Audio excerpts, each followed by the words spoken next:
সাবেক রাষ্ট্রপতি জনাব হামিদ দেশে ফিরেছেন। তার দেশের বাইরে যাওয়া নিয়ে রীতিমতো তুলকালাম ঘটে গেছে এবং আওয়ামী লীগের নিষিদ্ধ করার মতো পরিস্থিতি ট্রিগার করেছিল সেটাকে।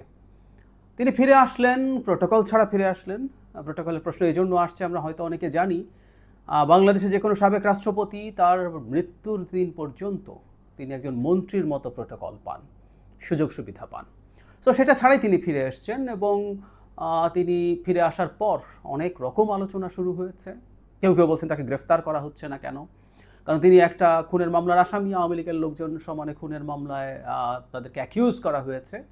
এটা একটা ফাজলামো হচ্ছে, বহুদিন থেকে বলছি।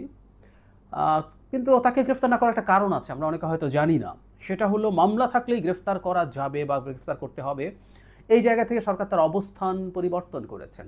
অনেকেই খুনের মামলা দিয়ে দেয়, সরকার বলছে তারা দেন না, জনগণ দেয়, তাই তাদের নিতে হয়। এটাও ঠিক কথা না, মামলা চাইলেই নিতে হবে তা না। যাই হোক, পরবর্তীতে ড্যামেজ কন্ট্রোলের জন্য সরকার যে সিদ্ধান্ত নিয়েছে সেটা হচ্ছে প্রাথমিক তদন্তে কারো যুক্ততা পাওয়া গেলে তারপর গ্রেফতার করা ছিল। তার মানে মামলা হলেই গ্রেফতার করে ফেলার যে টেন্ডেন্সি, সেটা থেকে সরে আসতে সরকারি ইনস্ট্রাকশন আছে। সুতরাং জনাব হামিদকে গ্রেফতার না করার মধ্যে কোনো আইনগত ব্যত্যয় অন্তত এই মুহূর্তে হচ্ছে না, আমরা এটা বলতে পারি। কিন্তু এই প্রশ্ন আবারও আসবে, জনাব হামিদকে আমরা নানান অপরাধে অ্যাকিউজ করতে পারি। আওয়ামী লীগের সাথে থাকা লোক, আওয়ামী লীগের প্রেসিডেন্ট ছিল, তিনি সাধু সন্ন্যাসী মানুষ, আমরা এটা কোনোভাবেই মনে করি না, একেবারেই মনে করি না।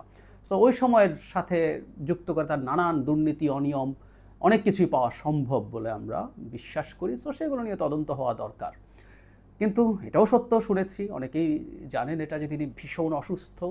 তার লাইফ এক্সপেক্টেন্সি আর খুব বেশি না, সম্ভবত তিনি সে কারণে চিকিৎসার জন্য গিয়েছিলেন। কিন্তু সবাই যেটা ভাবছিল যে তিনি গিয়ে পালিয়ে গেলেন, আমারও তাই মনে হয়েছিল, উনি পালিয়ে গেছেন, উনি আর ফিরবেন না। এবং তখন সেটা নিয়ে তীব্র শোরগোল শুরু হয়, কারণ সরকারের দিক থেকে কেউ কেউ বলার চেষ্টা করছেন এটা তারা জানতেন না। মানে এটাই খুবই সারপ্রাইজিং। ইভেন স্বরাষ্ট্রমন্ত্রী বলেছেন কারা এর সাথে জড়িত তিনি জানেন না, তিনি তাদেরকে ধরবেন, ধরে শাস্তি দিতে না পারলে তিনি পদত্যাগ করবেন।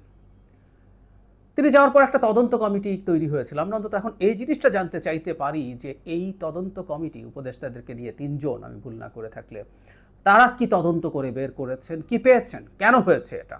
কারণ জনাব হামিদের মতো একজন মানুষ এয়ারপোর্টে গিয়ে সব ক্লিয়ারেন্স শেষ করে দেশের বাইরে যেতে পারেন, এটা কোনোভাবেই ওই লেভেলে যারা কাজ করেন তাদেরকে দিয়ে সম্ভব না। যদিও ওই যেটা হয় সব সময়ের মতো, কিছু বলির পাঁঠা খোঁজা হয়, বলির পাঁঠা খোঁজা হয়েছে, কিছু একেবারে প্রান্তিক পর্যায়ে কাজ করা বা মাঝারি পর্যায়ে কাজ করা অফিসারের বিরুদ্ধে ব্যবস্থা নেওয়া হয়েছে, কর্মচারীর বিরুদ্ধে ব্যবস্থা নেওয়া হয়েছে। কিন্তু এটা সরকারের খুবই উঁচু পর্যায়ের কোথাও না কোথাও থেকে এই গ্রিন সিগন্যাল তো এসেছিল বটেই। আমার ব্যক্তিগত বিবেচনায় ইভেন এটা ডক্টর ইউনুস লেভেল ছাড়া এন্ডোর্সড হওয়ার কোনো কারণ নাই। কিন্তু উনি গেলেন এবং এখন পর্যন্ত আমরা কোনো কিছু জানি না। আমরা ধারণা করি যে এটা আমরা জানতেও পারবো না, কারণ সরকার এটার সাথে জড়িত ছিল, এটা ভাবার যথেষ্ট কারণ আছে। এবং একটা নতুন কনস্পিরেসি থিওরি যে কেউ এখন দিতে পারেন যে তার এটা কি সরকার পরিকল্পিত করে বা সরকারের একটা অংশ পরিকল্পিত নাটক তৈরি করেছিল আওয়ামী লীগকে নিষিদ্ধ করার জন্য। প্রশ্নটা এই জন্য আসছে, সরকার অন্তত প্রধান উপদেষ্টাকে আমরা বারবার দেখেছি তিনি আওয়ামী লীগ নিষিদ্ধ করবেন না এই ধরনের আলাপ করছেন, এবং বিশেষ করে বহির্বিশ্বের একটা চাপও ছিল আওয়ামী লীগ নিষিদ্ধ করার বিরুদ্ধে। এমনকি জাতিসংঘ যে রিপোর্টে তারা শেখ হাসিনা এবং আওয়ামী লীগকে ধসিয়ে দিয়েছে মানবাধিকার হাই কমিশনের, সেখানেও তারা আওয়ামী লীগকে নিষিদ্ধ করার বিরুদ্ধে অবস্থান নিয়েছিল। কিন্তু জনাব হামিদ চলে যাওয়ার পর হঠাৎ করে তীব্র অসন্তোষ দেশে শুরু হয়। এবং মানে ব্যাপারটা খুবই অদ্ভুত একটা কারণ হলো জনাব হামিদ যদি দেশ ছেড়ে চলে যেতে পারেন, এটা এই সরকারের ব্যর্থতা, ডক্টর ইউনুস সরকারের ব্যর্থতা। যাবতীয় ক্ষোভ রোষ ইউনুস সরকারের উপরে যাওয়ার কথা ছিল, কিন্তু না, গেল আওয়ামী লীগের উপরে। তার পরবর্তীতে জনাব হাসনাত আবদুল্লাহ যা যা করেছেন, তার সাথে জামায়াতে ইসলামী এবং অন্যান্য অনেক ইসলামিস্ট গ্রুপ এবং রাজনৈতিক দল যুক্ত হয়ে তারা যে ব্লকেট দিয়েছেন, তারপর আওয়ামী লীগের নিষিদ্ধের ইতিহাসটা আমরা জানি। তো এই যে এখন জনাব হামিদ ফিরে আসলেন, তার মানে ওনার পালিয়ে যাওয়ার আসলে প্ল্যান ছিল না, এটা এখন খুবই স্পষ্ট। এবং সরকারের দিক থেকেও কোনো না কোনো যোগাযোগে তাকে এটা জানানো হয়েছে যে তিনি হয়রানির শিকার হচ্ছেন না, সাবেক প্রেসিডেন্ট। এবং আওয়ামী লীগের যেই লেভেলের ক্রিমিনালরা আছে সেই র্যাঙ্কিংয়ে জনাব হামিদের ক্রাইম খানিকটা কমও হতে পারে, আমি নিশ্চিত নই, তারপর আমি ধারণা থেকে বলছি যে পারসেপশন অ্যাটলিস্ট আসতে দিল। তো তাহলে তিনি যে গেলেন, এই যাওয়াটা, এইভাবে যাওয়াটা প্রিপ্ল্যান্ড কি? এটা কি একটা পাতানো খেলা যে এই কাজটা কেউ করতে দিলেন এবং এটার জের ধরে সারা দেশে একটা তীব্র অসন্তোষ আবার মাথা চাড়া দিবে, তাকে কাজে লাগিয়ে এই পরবর্তীতে যারা হাসনাত পরে এনসিপি যাওয়া, পরে ইনফর্মালি জামাত যাওয়া, তারপর অন্যরা যাওয়া, যমুনায় যাওয়া, সেখান থেকে শাহবাগ আসা, এসে আওয়ামী লীগকে নিষিদ্ধ করা। আওয়ামী লীগ নিষিদ্ধ করার নিয়ে সমস্যা নেই, আওয়ামী লীগের প্রতি আমার কোনো প্রীতি নেই। আমাকে যারা দীর্ঘদিন থেকে দেখেন জানেন, তারা খুব ভালো মতোই বোঝেন এটা।